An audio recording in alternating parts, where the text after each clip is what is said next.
The epic story became a film after reading a little anecdote, 3 pages in a history book called Enemy at the Gate, where I discovered this incredible duel that was the center of the propaganda, and for a while became almost more important than the 5,000 people that were dying every day. What a fascinating thing, you know, to realize that all the eyes of almost the world were concentrating on 2 people. It's almost a dream, you know, to find a story like that. And I was very surprised to see that it was such a famous story in Russia. Every taxi driver knows that story. Why is it that they didn't make a movie about it? I have no idea. I didn't know that much about World War II, so I had to read up a lot and watch you know, history, bios and documentaries and so on World War II, and specifically about the Russian involvement, because I knew very little about that. It's not something that's been written about extensively. I think, you know, after the war, the Russians weren't that happy about making heroines out of these soldiers and snipers, so I think a lot of the stories about them got lost or hidden or denied. I did come across a lot of material on the female contribution into the war effort, and right across Russia, male, female, young and old, everyone was brought in to defend Mother Russia. We watched a lot of documentary footage, reportage. I personally found photographs the most useful. There were a lot of photos from the time of women in the trenches.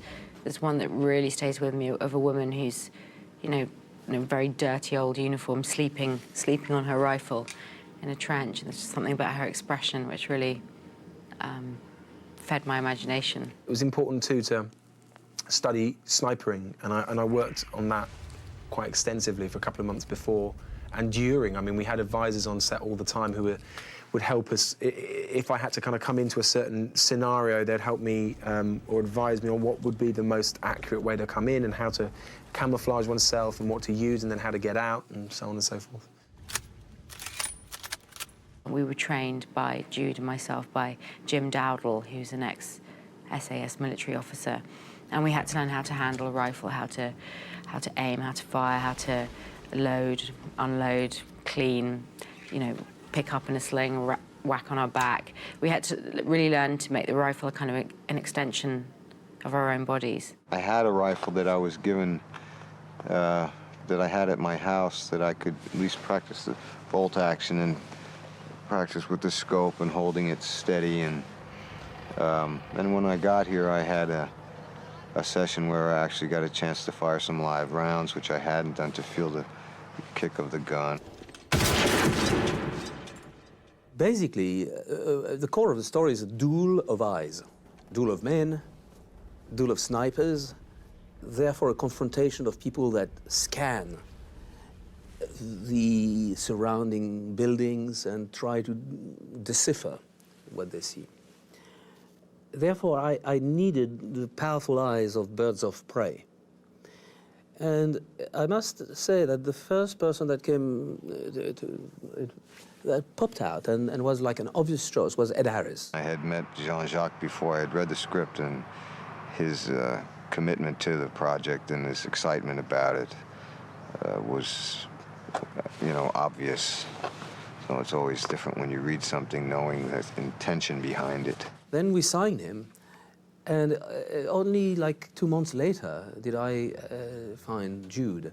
And I remember seeing him from the distance in a restaurant, and already I saw those eyes. They were like a light in the darkness, you know. Well, from the minute I met him, I mean, he was one of the big reasons I'd obviously read the script, but from the minute I met him, he's just struck me as someone I wanted to work with, you know. He was fantastically enthusiastic, inspiring, energized, and clear, really clear in the vision that he wanted to put onto the screen. After 2-3 minutes talking to him, seeing how intelligent he was, how humble, how charming, and how charismatic he was, he became like an obvious choice. You know, you don't meet a Jude Law every minute in the street.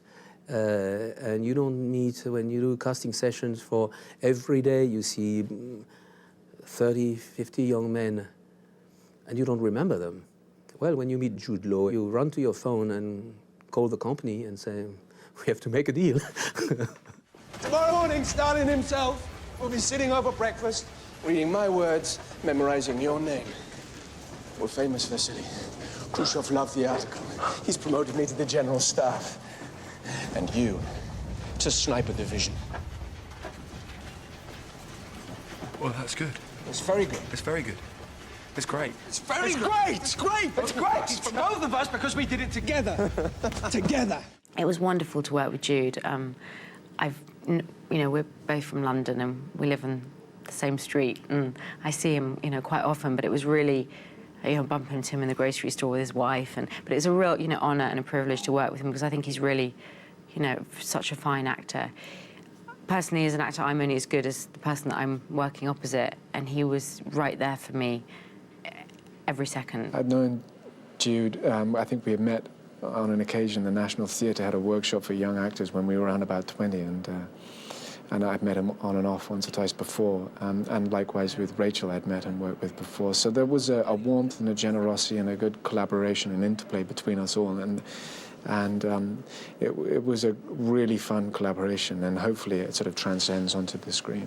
A sniper who doesn't relocate isn't normal. He was very good. It wasn't just his shooting, it was his instinct. He was a step ahead of me all the time. That's because he knows everything about you.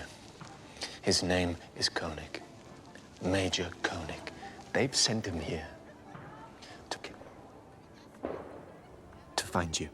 The attraction that I had for Enemy of the Gates really was the part and role and character of Danilov, the political officer, as well as Jean-Jacques, the visionary behind the material. It was great just to work with Joseph because he was, a friend, someone I knew, but also because, funnily enough, as an Englishman, it's very rare to work on a big film with British contemporaries. What I love on a political level is he, through the journey of the film and through the manipulation that he inflicts on others in terms of fabricating a hero through Vasily Zaitsev, that he learns that what he is doing for the party and what the party is doing for him is just as abhorrent, really, as the evil which they're fighting. Did he tell you why I asked for the transfer?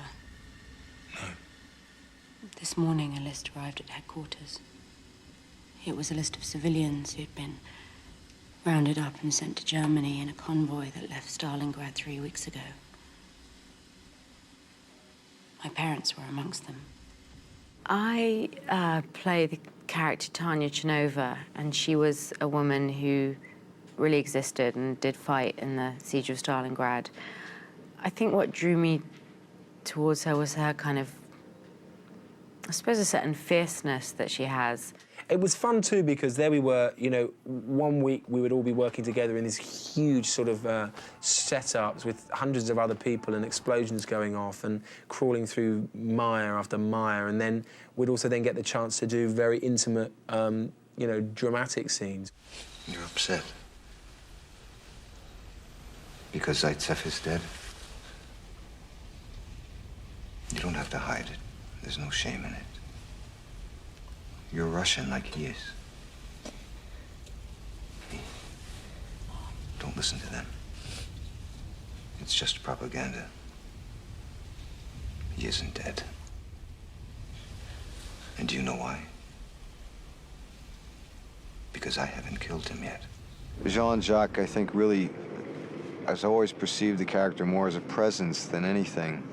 And to me, he's a bit removed from the war in a sense. I mean, he's the head of the sniper school outside Berlin, and he was decorated in the First World War when he was a younger man.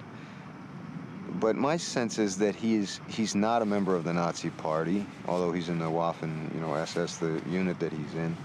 But he's a bit of an aristocrat, and he's not in the trenches, although he certainly knows that aspect of war. And he comes here on a mission to shoot one man, basically. Well, the only shame with that was that I only got to work with him for a couple of days, and we never actually had any dialogue, obviously, together, which would have been the completion of, the chance of working with him. But it was great just to watch him at work. My favorite scene, I think, is the meeting of Danilov and Vasily, and also the farewell between Danilov and Vasily at the very end, and only because they go through such extremes. I really love the scene where Jude and Joe are in the printing press, and Vasily's made the front page. I was obsessed from the beginning to try and get some Russian dancing in, and we nearly got the dancing in that scene, but that's why there's so much sort of humour, because I kept saying, right, I'm going to dance in this scene, and everyone was waiting, but I never quite did. We ended up fighting instead, I think. My favourite scene is the one that I feared the most, is probably the lovemaking scene. Well, they're always awkward, but, I mean, that one, funnily enough, wasn't so awkward because there were so many other people around. I mean, it was odd doing a scene like that surrounded... I mean, obviously, there are always people around on the set, but not actually in front of the camera like you. And so it was kind of weird and funny because a lot of them really did fall asleep and were snoring and kind of, you know, shuffling and scratching and groaning, and it was kind of fun. We shot it the way it was written, but it's easier to shoot a battle scene the way it's written than to shoot, to capture those very intimate emotion that people are supposed to have when they have a carnal relationship. Jean-Jacques was so specific, he didn't want to reveal too much, he didn't want to show much, and yet he really wanted it to be almost like a kind of dance sequence. So he didn't just let us, you know, let the camera roll and see what happened. He kind of choreographed it, which made it very easy. You know, there's no difference. You put 10 extras, 100 extras, 1,000 extras, 10,000 extras, it doesn't make a difference. It's the same work. But two people making love, oof. Jean-Jacques is very passionate, very funny, and he's very intellectual at the same time. He's, you know, true, like, French intellectual gentleman. But he's, you know, full of passion. He's mad about the animal kingdom. He talks about animals the whole time.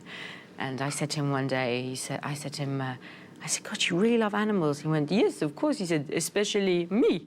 I love the way in the film that he has managed to negotiate the wide, vast, epic scale of Stalingrad and do justice to that, but as well rein in the audience on a very human and intimate level through the story of the core main actors, Jude and Rachel and myself, in this love triangle. He's great to work for and with. He's always in good spirits. He treats everyone with the utmost respect. He's very well prepared, very well versed on what he wants to do. I think he's a very brave filmmaker in the sense that he chooses subject matter that whatever it is that kind of strikes him, he'll try. It was hard work. It was very cold and very, very dirty and very long hours. And I don't think there was one day when he wasn't anything other than full of beans, and always somehow managed to keep his shirt clean. I never know how he did that, because we were in really filthy surroundings, and he had a white buttoned-up shirt, which he always wears, and it was pristine, always. I remember shooting this movie with a lot of stamina, you know, like being really, really tired at the end of the day. You know, like after a day of skiing, you know, where you're exhausted, so you eat a lot, then you go to bed, boom, you sleep, and then you wake up, today, it's not a big battle scene, it's a love-making scene. Okay, it's a different challenge, you know. And then the next day, you wake up and, well, you've got a train, it's going to have lots of explosions, so it's another kind of day. And then the next day, it's a day of close-up, and you know that you're going to dive towards the eyes of your actors. It was really... I was sad that it was when it was coming to an end.